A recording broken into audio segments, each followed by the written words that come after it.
The black backdrop is back, you guys. The gray, I wanted gray, it just wasn't really cutting it for me. I still have both of them rigged up so I can use the gray sometimes when I need it, but I think that black is just kind of the way to go. So you guys will be seeing my reviews with a black backdrop once again. Let's get on with the video.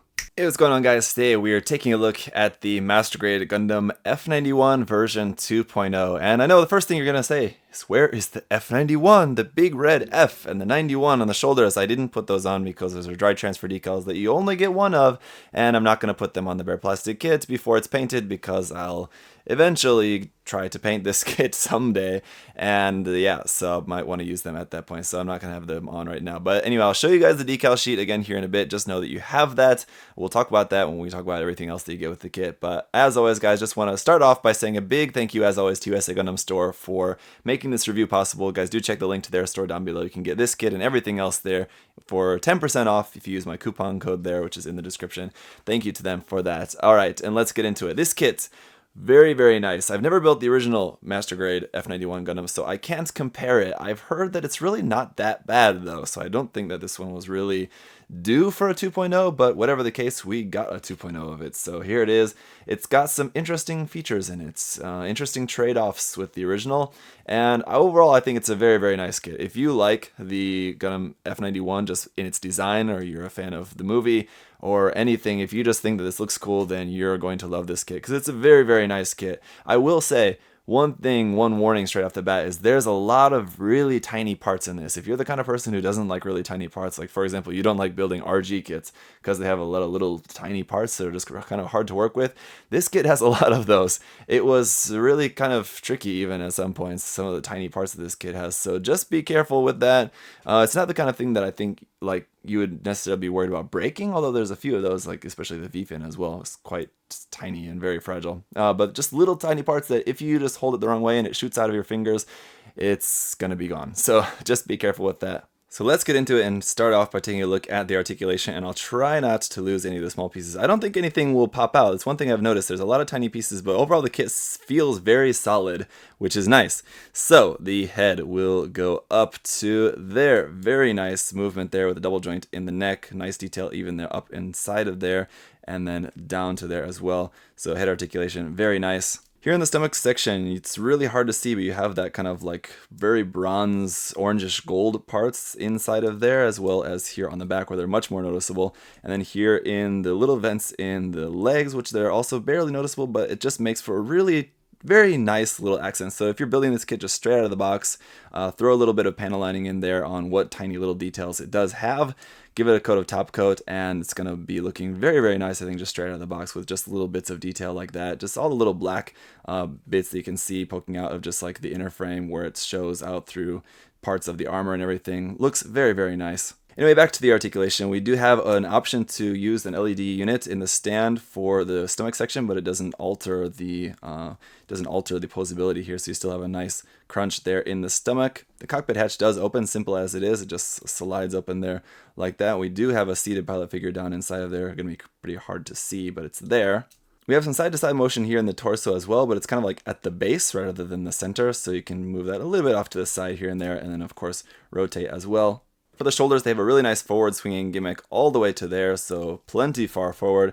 Up all the way, you can bring the arms all the way up to there, seems to be about the limit of that. Plenty far up as well. So very nice articulation in the shoulder. As you saw, the shoulder armor itself will move independently as well. And then we have the little fins here. I think they're radiators? What are they called? Whatever they're called, those will fold out, and you kind of have to open them up yourself. It's kind of annoying. I wish they kind of would have made like a gimmick that those just like slid out and opened up by themselves automatically. That would have been cool, but you know, simple, it works anyway. You just kind of have to pose them up nicely. All one color though. I think the leading edge of those is actually supposed to be white, so you'll have to do a little bit of masking and painting on those.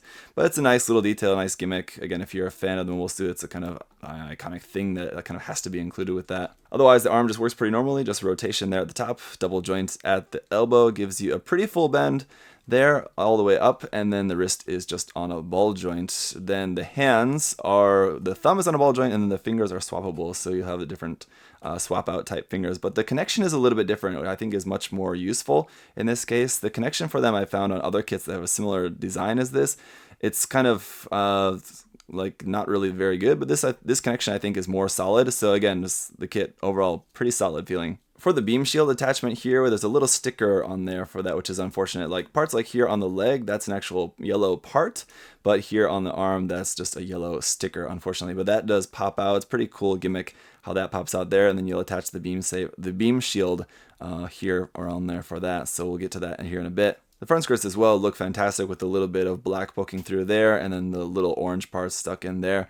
The front skirts will move up and some really nice detail up underneath there as well. The side skirts also move up about to there. You can get a pretty full spread there at the hips. On this side, when you open this up, it's not really meant to come completely off. It's supposed to be like opened like that. But anyway, in here you have an extra shield.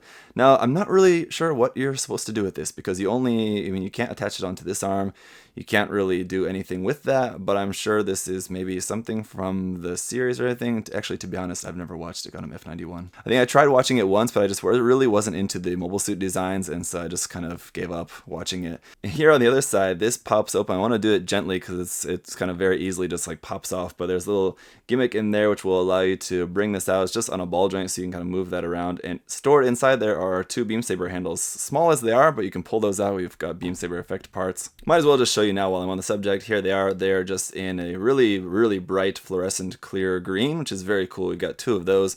Moving around here to the back skirt, it doesn't move at all, but you have this little gimmick where you can slide this part and open this up for storing weapons here on the back skirt, and that opens up like so. There you go, and you can store weapons there. Very cool. The legs will rotate at the top, and then you can bring those nice and far forward. If you move everything around carefully, up to about there, which is pretty good, and a nice double joint in the knee will give you only about to there. Really not too much of a bend. It kind of would have been nice if you would have got a little bit more bend out of that. There's no separation of the knee armor at all. It would have been nice if that would have been like sliding up a little bit, but I can see like with the detail of this vent here, how that may have been difficult. I think it could have been possible, but unfortunately that's about what we're going to get out of that knee bend. On the back side though, very cool gimmick with these bits opening up. Just pop open the back of the legs there like that for a really cool look if you're into that. Down here, the ankle armor will move a little bit like so. The ankles themselves will move forward, and you can bend the toe forward like that. Nice detail up underneath and nice color separation of those parts.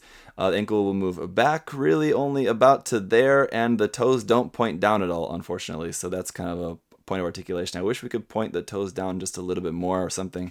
And then side to side movement is a little bit interesting because it kind of works like the Iron Blood Orphans kits, where like the toe and like the back of the foot are just kind of on a straight rod through the center of there. So there's no bending of the actual ankle joint. It's just the front and back parts of the foot you can rotate to get a wider stance out of those. So it's interesting. And then of course we have the VSBR, the Variable Speed Beam Rifles, which can slide on this track up underneath his arm there, slide around to the front, and it works very smoothly. Actually, those aren't like tight at all and don't feel loose either.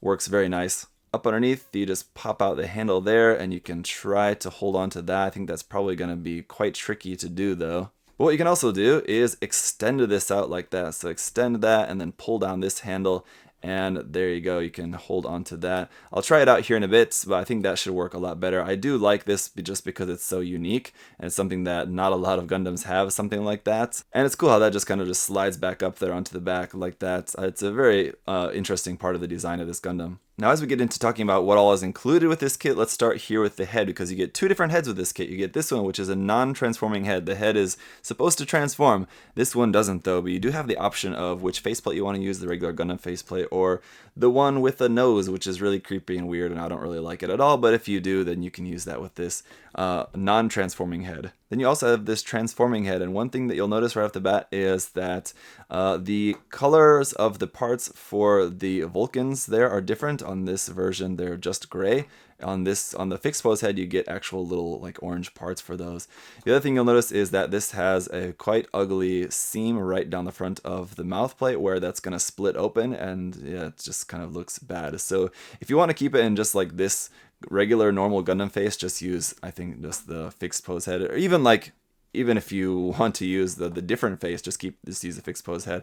Honestly, I don't really care for having a transforming head at all, but it's kind of a cool gimmick, I guess, if that's something that you want to do. But it's just like I said, tiny finicky parts, and I'm just kind of more scared of breaking something. But there you go, once you have those parts folded back, then you can close up the sides once again, and there you go, there's your transformed face. Looks, yeah, okay, if that's something you're into. Personally, not myself, though. Other things that we have included with this kit would be a action-based connector here. And again, we have our sheet of dry transfer decals. You can put those on there. I'm not really a big fan of dry transfer decals, much prefer water slides myself, and really think that they should have given you more than one set of the F91, because if you mess those up, that's kind of a big feature of this kit. Just to have a spare set would have been nice, but hey, then we do also have a sheet of just regular marking stickers here for a whole bunch of different caution markings and little things like that. Then we have our little 100 scale standing pilot figure of Cicely Fairchild here. So it's nice. It's pretty rare that we get a standing pilot figure which is a different character from the one that's in the Gundam. So I like this. And we've got some option fingers. So aside from just the closed fist that I have on the Gundam there, we also have a set of trigger fingers and a set of holding hands for the beam sabers. One thing that we don't have though is open hands. No option for a set of just extended fingers for having open hands. That's quite disappointing. We've got our bright, clear green part here for the beam shield. Very cool. Never really too big of a fan of beam shields myself. I kind of just prefer physical shields, but this is a really nice effect part. Should look good once that's plugged in there on the Gundam. Speaking of which, one point of articulation I forgot to mention is that the arms actually rotate here at the forearm as well. There's a point of rotation there and over here, this arm as well. While the arms are asymmetrical, they both have that function. Anyway, moving on, and here's just the regular beam rifle. Nothing really too crazy about this. It doesn't really do anything. It's got a sticker there for the camera, as with the cameras on the head and the sticker for the eyes. You guys saw that on the kit. I didn't mention it, but obviously those are stickers. Secondary handle here will move and pop off, apparently. Yep, that will move side to side. Just be careful. Okay, so apparently just be very careful when moving that. Don't bother moving that secondary handle. Now, if you want to store this on the back skirt, you can't. Yeah, that storage space on the back of the back skirt there is meant just for the bazooka only. So, yep, nothing to do with this if you're not holding it in the hand. But that brings us to my favorite weapon and accessory for this kit, and that is the bazooka. Just really cool, interesting design. It almost kind of reminds me a little bit of the Astray bazooka, just maybe with these like flaps and everything here opening for that. But the front little flaps for that will open a little bit, barely, but that's cool. The handle will move forward and back to help you hold that up over the shoulder. That's nice. We have a little sticker here for the camera for that as well. It's a nice shiny blue one. And then at the back, these parts there opened up. Those don't move at all, but just look very nice. Now this one can be stored on the back skirt. You'll just open up the back skirt like I showed you and just plug it into this little hole there. And this can be stored for later. And the final accessory, he's sitting on half of it, is an action base. Now it's always nice to have an action base included. Now this one is also including the housing for the LED unit. Now the LED unit is not included with this kit. You have to pay $20 extra for this specific LED unit from Bandai. Wow. And that just sits in there and actually doesn't really look very pretty. I kind of wish they would have just made something to like extend the height of the base, just like an extension piece to put at the bottom of the base to make it like 2 centimeters taller or something like that, and then have this stored underneath. That would have been nicer. But I don't think that probably wouldn't be too difficult to just modify yourself or whatever. But anyway, switch is there, so you just turn that on and there's your LEDs, and it just plugs into the back of the kit. So you just take off this part here on the back, pull out this little white cap section there and plug this in. Okay, it was a little bit tricky to do because I was trying to plug it in the wrong way or something. But anyway, once it's in and on, there you go. Now, the shit part about this is that you don't have any option. There's no points for articulation on the base. So it's kind of at a weird angle. It seems like just a little bit too far forward. So it's kind of odd.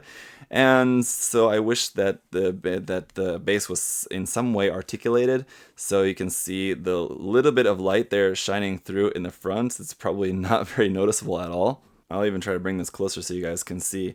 Yeah, through the front there, it's not very noticeable, but I do like how you can see the light like through the vents behind the head there, like in the backpack. Going around to the back, it's definitely much more noticeable here on the backpack, which looks really cool. But I think like if you're in a well-lit room, it's not going to be noticeable. If you're not even going to have any idea that there's any lights on in this kit. So I think, especially for how much this thing costs, like $20 added extra to this, it's not really worth it for that, I think. If you really want to have this kit having LEDs, I would say just get the tools to make your own LED set for this. Just run a couple wires up into there. There's the space is already built in. For having the LEDs in there. Is really nothing special to it. And the one thing that Bandai didn't do is they didn't make the neck part clear to channel light up into the head as well. I think why not just go ahead and do that if you're going to make an LED unit for this? So as far as my review of the LED unit for this kit, I would say definitely very optional, not really needed at all. Nothing like the PG Exia. That said, just a reminder that you do have the regular action base connector. You can connect this onto a much more nicely articulated regular action base for a better variety of poses if you aren't using the LED unit. So yeah, as you can see, the articulation of the kit is all pretty just fine. I mean, it's nothing really too amazing for a master grade. It's what you would expect for a master grade, really, to be honest. The details, the outer armor detail is not that much. If you like a kit that has like a lot of panel lines and things like that, this kit doesn't really have too much of that. But what it does have is some really nice part separation. As I said, there's a lot of really tiny little parts on there, so just straight out of the box, it does look nice with just all the little parts separated like so. And in terms of accessories, you get pretty much what you would expect from this. I don't think there's anything more they really could have included as some sort of weapon or accessory that was not included. But that brings me to my main point that I want to make about this kit, and that is the gimmicks. So here's what I would say are the three main gimmicks of this kit. Number one, the transformable head. Number two, the LED units. And number three, the gold-plated parts. Now, the gold-plated parts I actually think are probably one of the best features about this kit. I mean, if you're going to be repainting it, then it maybe doesn't really matter too much for you, but if you're not, I think they do add a really nice little touch of detail into there. So those I'm totally cool with. The transforming head, really unnecessary. I don't think that you really need that. Some people like the ability to actually transform things without any parts forming. I know for whatever reason people think like, parts forming? Oh my god, what a piece of trash! But like for this head, all you have to do is just pull off the top of the head, swap the faceplate. It's really not that complicated if you want to put on one faceplate or the other. The addition of the separate transforming head, just really unnecessary. I'm never going to use it for anything. And then the LED unit, as I've just mentioned before, doesn't really have that much of an effect, and it's not really that noticeable. It's just not really that great, and it's not included. You have to pay an extra $20 for it. So like, it's just really not that great of an extra feature to be added to this kit. One thing that is pretty cool about the LED unit that I noticed is that it illuminates the cockpit inside there, so you get a really nice bright light kind of behind the seated pilot figure inside of there, which looks really cool if you look at it from a very certain angle down this tiny hole into the cockpit. But other than that, again, really not very noticeable. And another thing I want to show you guys here is a size comparison, because one thing that often gets a lot of people tripping is the size of this. The F91 Gundam series and also Crossbone are also pretty small kits, so even at 1/100 scale, and obviously the 1/44 scale kits as well, they're smaller compared to most Gundams. So here you can see we have the HG 1/44 scale RX-78-2 Gundam and the 1/100 scale Master Grade Hazel Custom. So you can see, just compare, these are both 1/100 scale, and the F91 is noticeably smaller. So that's one reason why all those tiny parts are even tinier, because the mobile suit itself is smaller. So just don't be too surprised when you build it. I know as for myself, and probably a lot of people had a similar experience when they built one of these smaller type Gundams. I think for me it was the Master Grade V-Ver.2.0 kit. When I built that, I was like, is this really 1/100 scale? Like, what's going on with this? Because it was so small. So some people get caught off guard by that. Just something to keep in mind. So ultimately, what I think we've got here is, as I said at the beginning, a very solid, very nice Master Grade. It checks all the boxes you'd want for a Master Grade. A nice assortment of weapons, nice amount of detail, nice amount of color separation. It's solid. It does come with a base. Well, there's pros and cons to that, but it does come with that. One thing that I want to also remind you guys about is that the original kit for this came with a much more interesting base. It had that La Vie en Rose whole big thing there with that base, much more cool. I think it didn't have an LED function in it, but that is something to consider when you're choosing which version of this kit you want to buy. So I think some of the gimmicks and improvements integrated into this kit could have been pushed a little bit better, a little bit farther. I think that this is a solid kit, and for the price, it's definitely worth it. If you guys are looking for a nice Master Grade kit of the F91 Gundam, then you won't be disappointed with this kit. It is really cool, and there's definitely a lot to like about it. It's just, if you're not super into it, this wouldn't be a Master Grade that I would say you definitely have to get. So that's just my 2 cents. What do you guys think about it? Have you got it already? Are you planning to get it? Has this review been helpful to you one way or the other? If you guys do want to check this kit out or anything else, again, remember to check the link to US at Gundam Store there down below. And let me know any of the other further questions and comments you have there in the comment section down below. I think I've covered everything, but if I missed something, do let me know, guys. As always, thank you so much for watching. I'll see you next time. Bye bye. Hey! Thanks for watching, guys. Remember, if you want to check the kit out for yourself, you can head over to USA Gundam Store. Use that coupon code ZakuAurelius10. Save yourself 10%. Thanks for watching, guys. See you next time. Bye-bye.